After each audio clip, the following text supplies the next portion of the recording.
Let's talk about something that a lot of people are afraid to say out loud. Christianity, one of the most powerful and widespread religions in human history, has caused and continues to cause enormous harm to human beings.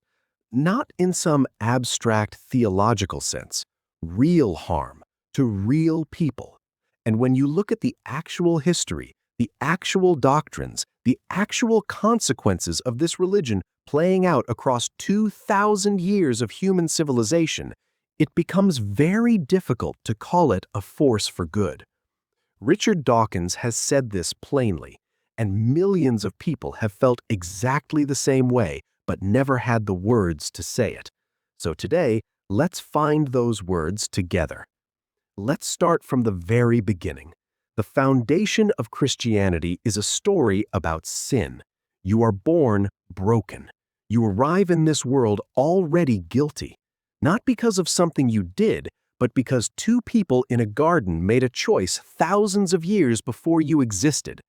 The theological term is original sin, and it is one of the most psychologically damaging ideas ever inserted into the human mind.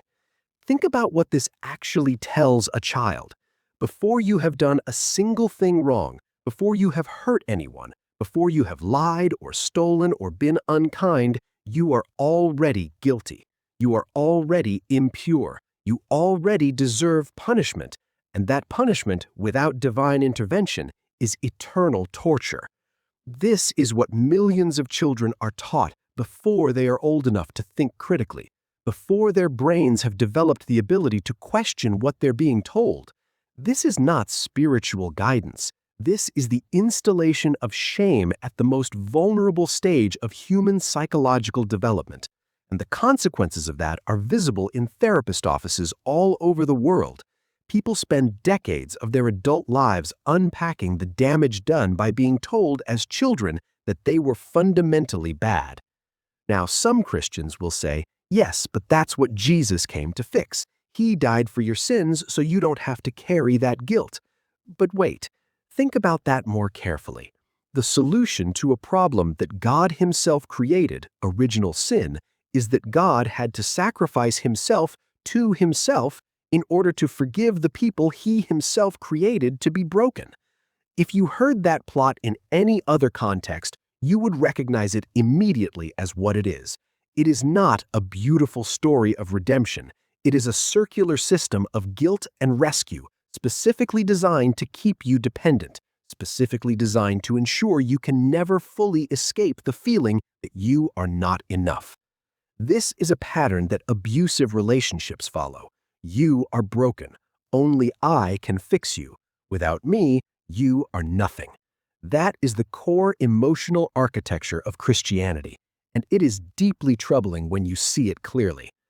Let's move to history, because the history of Christianity is not the history of love and charity that is so often advertised. It is, when read honestly, a history of violence, control, persecution, and cruelty on a scale that is genuinely staggering. The Crusades. Let's be specific about what the Crusades actually were. They were military campaigns, blessed and organized by the Church, in which Christian soldiers marched to the Holy Land and slaughtered enormous numbers of people, Muslims, Jews, and even other Christians, in the name of God. The First Crusade in 1099 ended with the capture of Jerusalem and a massacre so brutal that contemporary chroniclers described rivers of blood running through the streets. These were not rogue actors. This was official church policy. The Pope called for it. Religious leaders preached it. Men were told that killing in God's name would guarantee their place in heaven. And this was not a one-time event. There were 8 major crusades over 2 centuries. Hundreds of thousands of people died. Then there is the Inquisition. Most people think of the Spanish Inquisition as something almost comical. There's even a Monty Python sketch about it. But the reality was horrifying. People were tortured. They were burned alive. And the crime for which they were burned was not always violence or theft. Sometimes it was reading the wrong books. Sometimes it was practicing Jewish rituals in private. Sometimes it was simply being accused by a neighbor.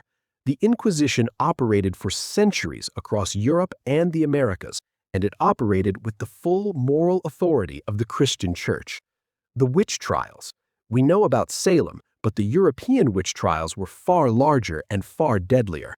An estimated 40,000 to 60,000 people were executed as witches in Europe between the 15th and 18th centuries. The vast majority of them were women. The theological justification came directly from Christian doctrine.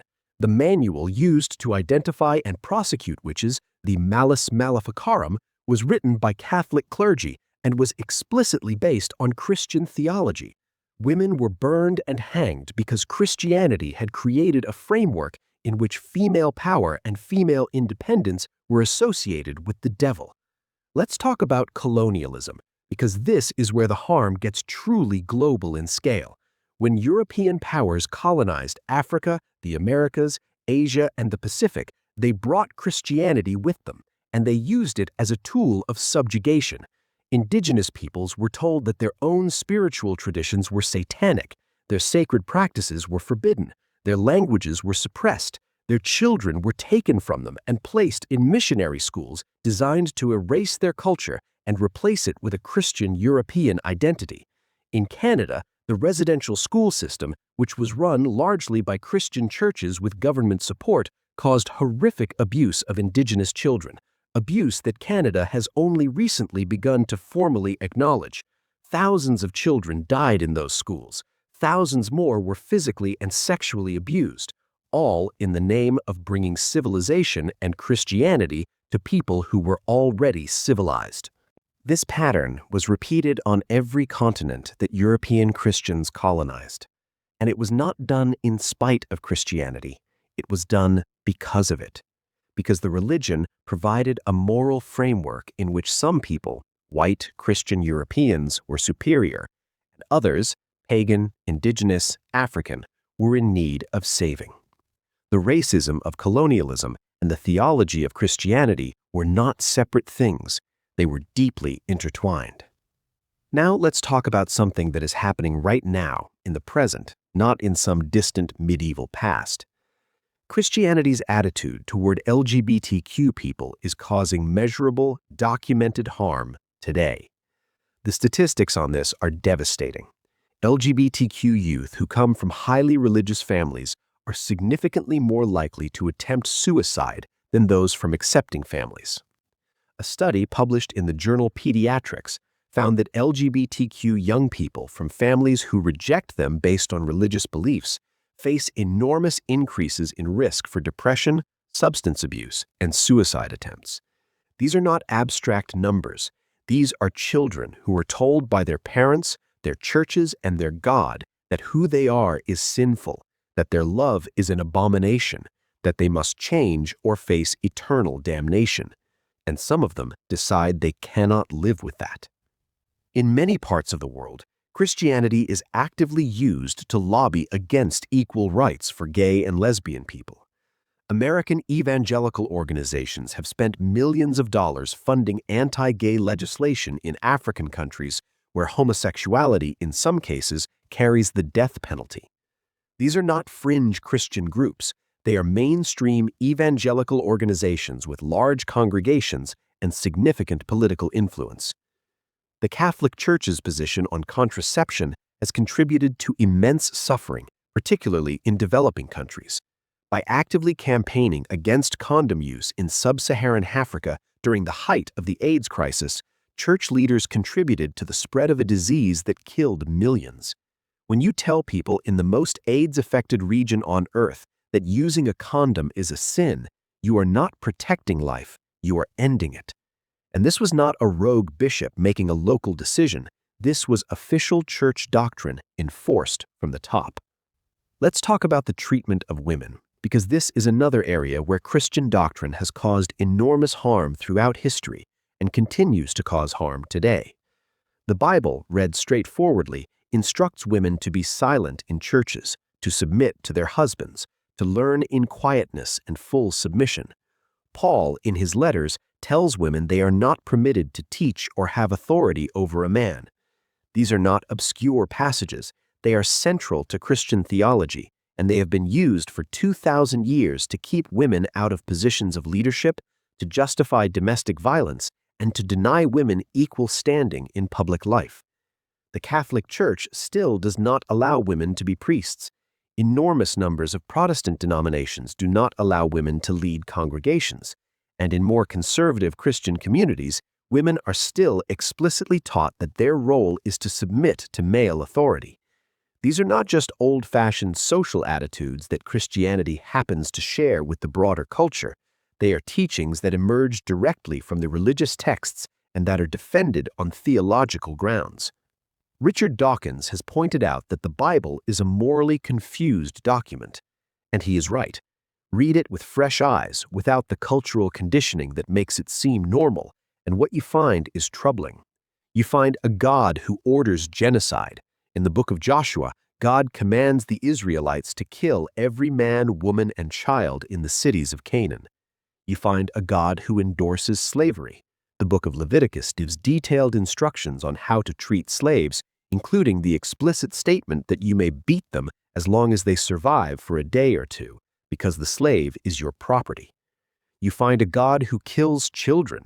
In the story of the Passover, God kills every firstborn child in Egypt because of the actions of their ruler. These are not metaphors. They are presented as actual events, as divine actions worthy of celebration. Now, here is something important. When you point these things out to Christians, many of them say, that's the Old Testament. Jesus changed all that. But Jesus himself, in the Gospel of Matthew, says explicitly that he has not come to abolish the law, but to fulfill it. And the New Testament has its own moral problems. The concept of hell, of eternal conscious torment, is largely a New Testament concept. Jesus talks about hell more than almost any other figure in the Bible. And the idea that people deserve to be tortured forever, not for a period, not proportionally, but forever, for the crime of not believing the right things about a theological question, is not a morally defensible idea. It is, by any reasonable standard, monstrous. The doctrine of hell has been used to control human behavior through fear for 2,000 years, and it works. Fear of eternal punishment is one of the most powerful mechanisms of behavioral control ever invented. Children who are taught to believe in hell carry that fear with them. It shapes their decisions. It shapes their relationships. It shapes their ability to leave the religion even when they have serious intellectual doubts, because the cost of being wrong is so catastrophically high. This is not spirituality. This is coercion. Let's end on this thought. Good people exist inside Christianity, just as good people exist everywhere. Many Christians are kind, generous, thoughtful human beings who do real good in the world. But the question is not whether individual Christians are good people. The question is whether the religion itself, its doctrines, its history, its institutional behavior, its treatment of women and LGBTQ people, its use as a tool of colonial violence, whether that system, on balance, represents something good. When you look at all of this clearly, without the cultural reverence that Christianity has historically demanded for itself, the answer is uncomfortable.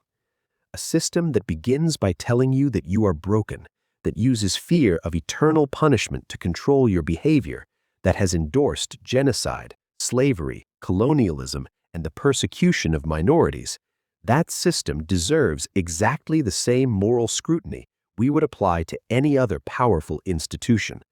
Not because we hate the people inside it, because truth matters, and because the people harmed by it deserve to have someone say so plainly.